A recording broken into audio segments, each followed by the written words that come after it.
everybody. Welcome back to our Jane Eyre read-along. Today we're going to read the second part of chapter 34. So if you remember where we left off yesterday, it was Christmas time and the two sisters, Diana and Mary, were coming back to Moor House, and Jane shut up the Morton School for now, and she's really excited for all the family to be together. But at the same time, St. John is treating her strangely, even though, she's happy to have a family with her cousins. So that's sort of where we left off, with St. John being weird and Jane being happy to see Diana and Mary again. So we're going to kick off with the second part of this chapter and see what happens next. Thanks for joining me today. Besides, I was out of practice in talking to him. His reserve was again frozen over, and my frankness was congealed beneath it. He had not kept his promise of treating me like his sisters. He continually made little chilling differences between us, which did not at all tend to the development of cordiality.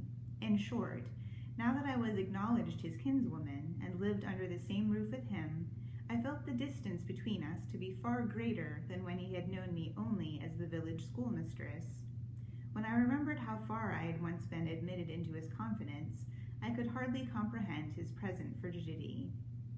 Such being the case, I felt not a little surprised when he raised his head suddenly from the desk over which he was stooping and said, "You see, Jane, the battle is fought, and the victory won." Startled at being thus addressed, I did not immediately reply.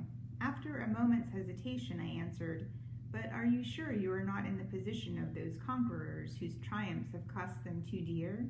Would not such another ruin you?" "I think not, and if I were, it does not much signify. I shall never be called upon to contend for such another. The event of the conflict is decisive. My way is now clear. I thank God for it." So saying, he returned to his papers and to his silence. As our mutual happiness, i.e. Diana, Mary's, and mine, settled into a quieter character, and we resumed our usual habits and regular studies, St. John stayed more at home. He sat with us in the same room, sometimes for hours together.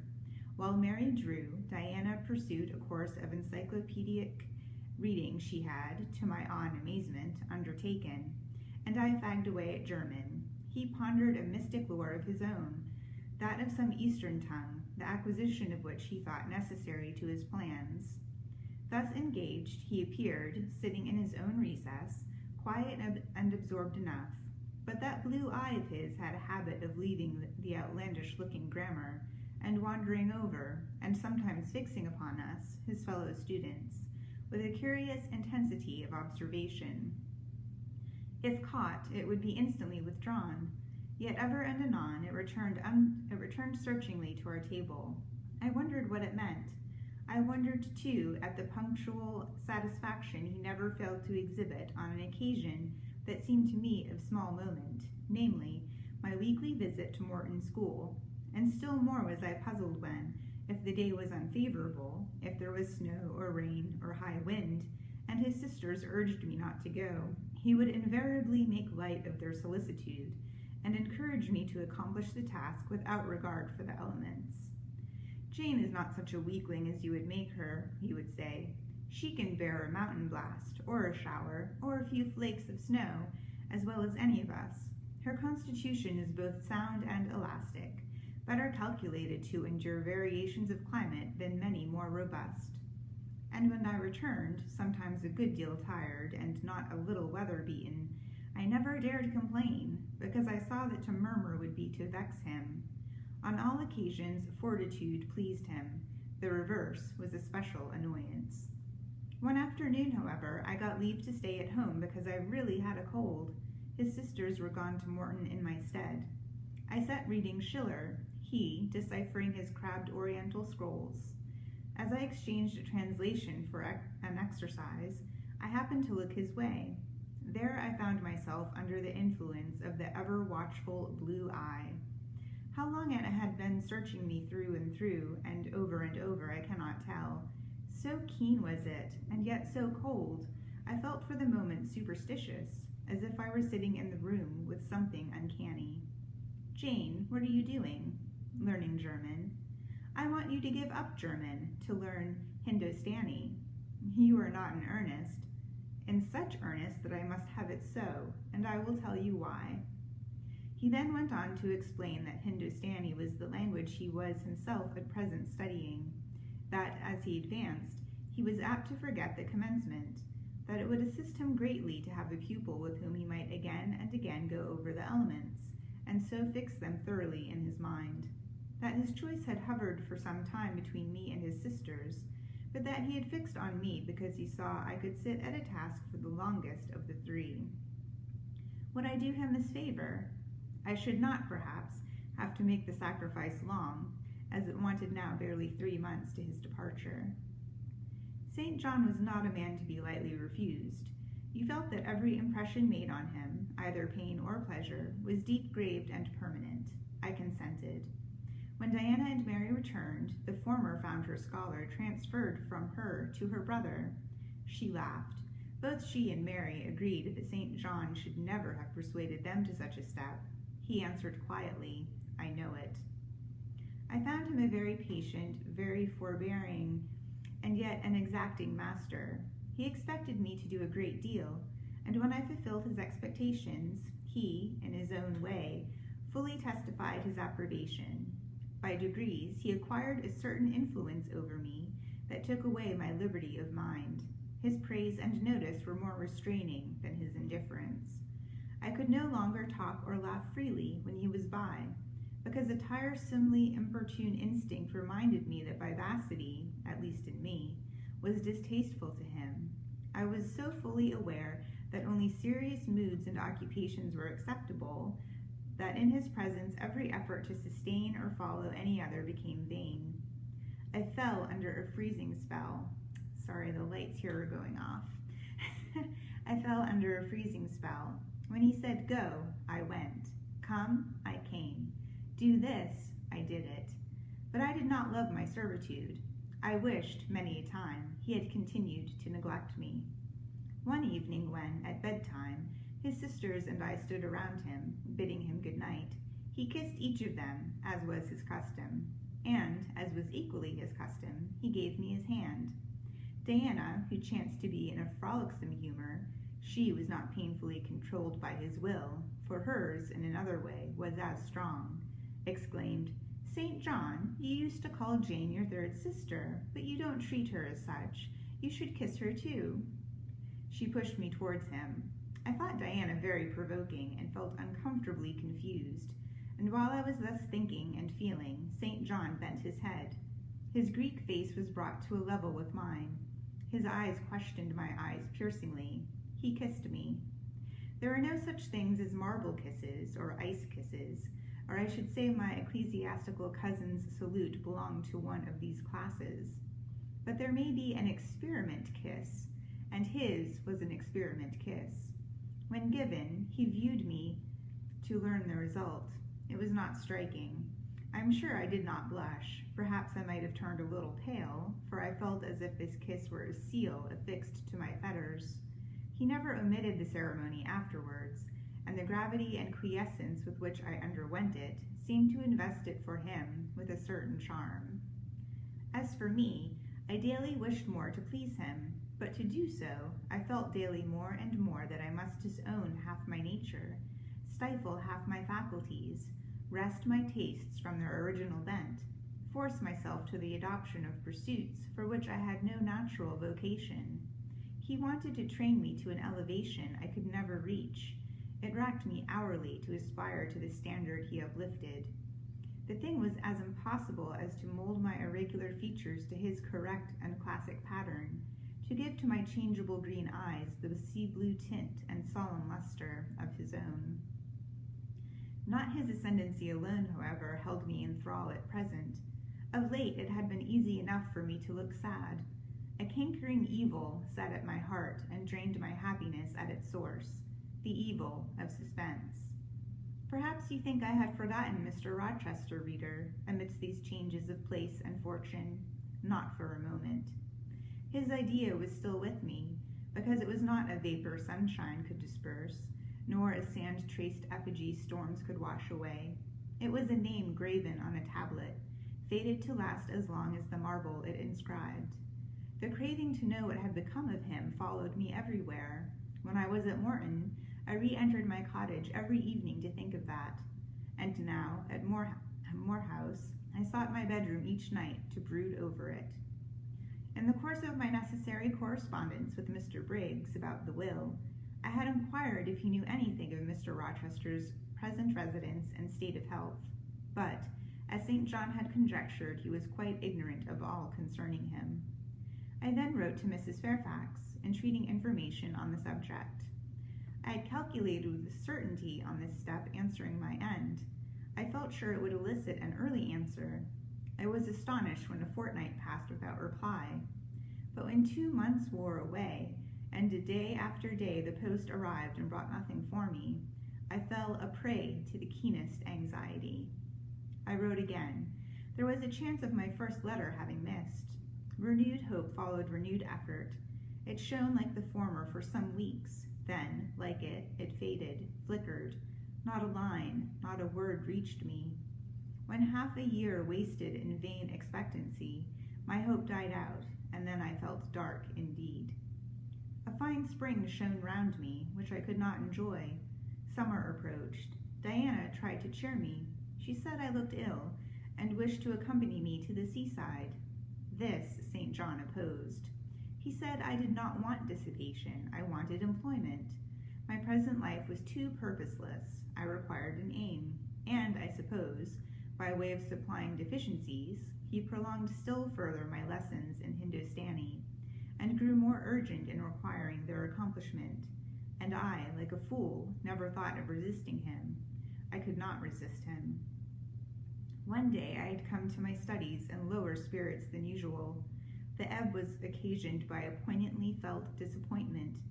Hannah had told me in the morning there was a letter for me, and when I went down to take it, almost certain that the long-looked-for tidings were vouchsafed me at last, I found only an unimportant note from Mr. Briggs on business.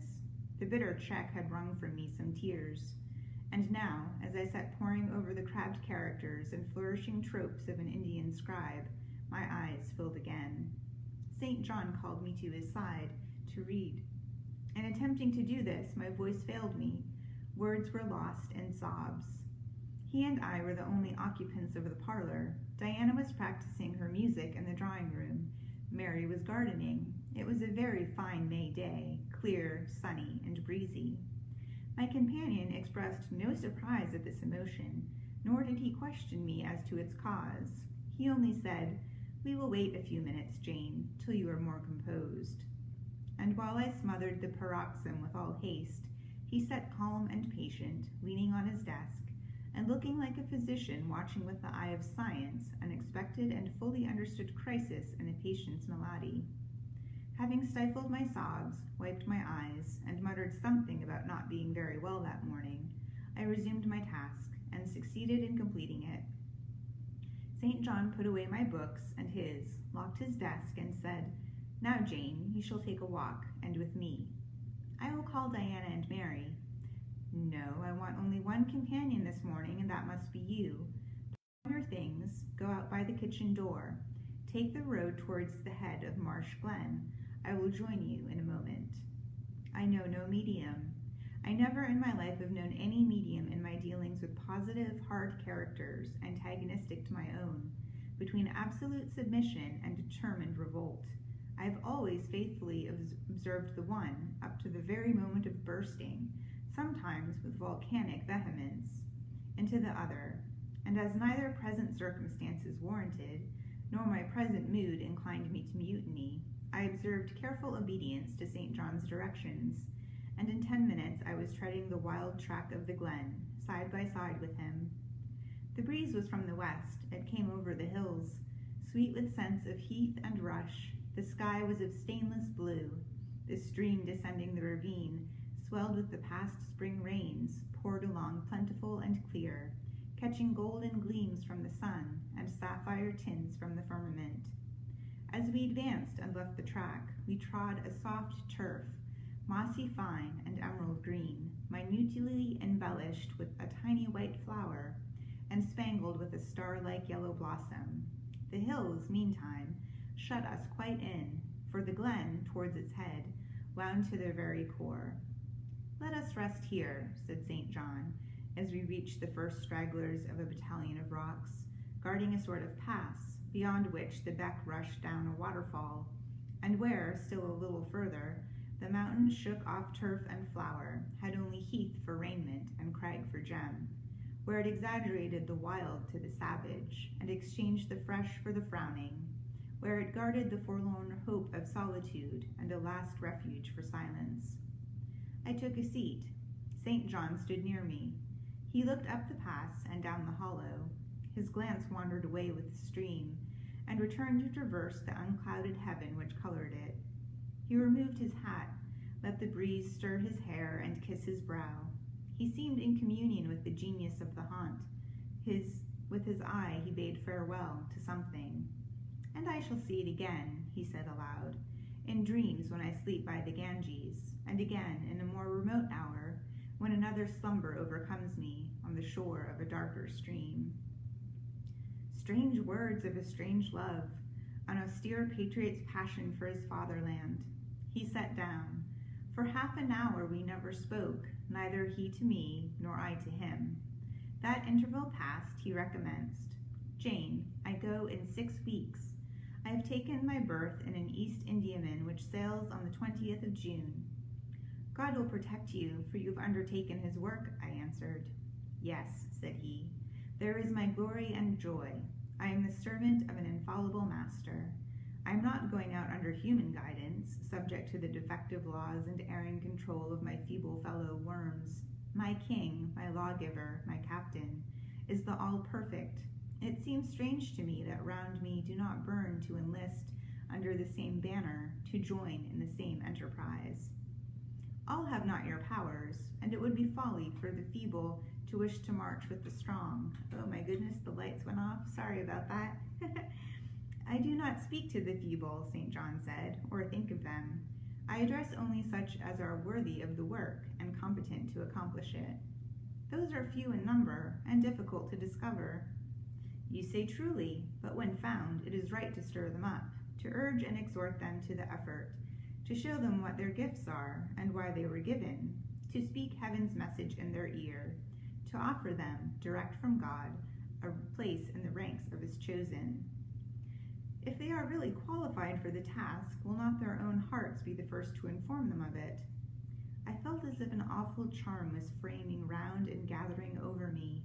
I trembled to hear some fatal word spoken, which would at once declare and rivet the spell. "And what does your heart say?" demanded St. John. "My heart is mute, my heart is mute," I answered, struck and thrilled. "Then I must speak for it," continued the deep, relentless voice. "Jane, come with me to India. Come as my helpmeet and fellow laborer." The glen and sky spun round. The hills heaved. It was as if I had heard a summons from heaven, as if a visionary messenger, like him of Macedonia, had announced, "Come over and help us." But I was no apostle. I could not behold the herald. I could not receive his call. "Oh, St. John," I cried, "have some mercy." I appealed to one who, in the discharge of what he believed his duty, knew neither mercy nor remorse. He continued, "God and nature intended for you to be a missionary's wife. It is not personal, but mental endowments they have given you. You are formed for labor, not for love. A missionary's wife you must, shall be. You will be mine. I claim you, not for my pleasure, but for my sovereign's service." "I am not fit for it. I have no vocation," I said. Okay, so I'm going to stop there. We have a third of the chapter to go, and I'm going to finish that for you on Tuesday. But this is why I don't like St. John. He wants to marry Jane because she's plain and built for labor, not because he loves her or he's attracted to her or thinks that she's awesome. He just thinks of her as a workhorse and thinks that's a good reason to get married. I think I mentioned before that I don't really like St. John, and this is why, because of this whole thing that happens between him and Jane. But again, it moves the story along, so we will rejoin with them on Tuesday and see what Jane's reaction is. And well, well. I wish I could say more, but I don't want to spoil anything. So until next week, thanks so much for watching, and I'll be back tomorrow reading Alice's Adventures in Wonderland at noon. I'll see you next time. Bye.